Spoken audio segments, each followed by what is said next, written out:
Hi, my name is Sgt Scott Cooley. I'm here with the Campus Police Department at Hampshire College. One of the most common reports that we receive at the Campus Police Department is larceny of bicycles.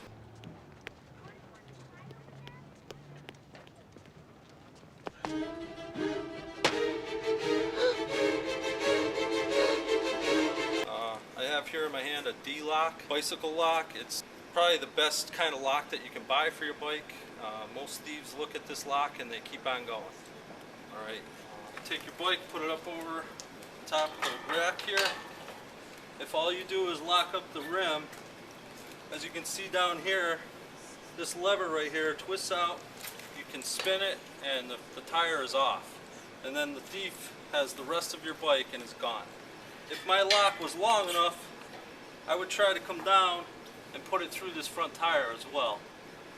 But since this lock isn't long enough, I won't be able to do that.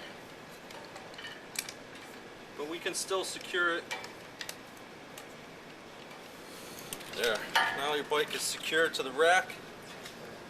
Nobody can take it. The seat comes off, the back tire, the front tire, handlebars. If a thief has a wrench with them, they can grab whatever they want.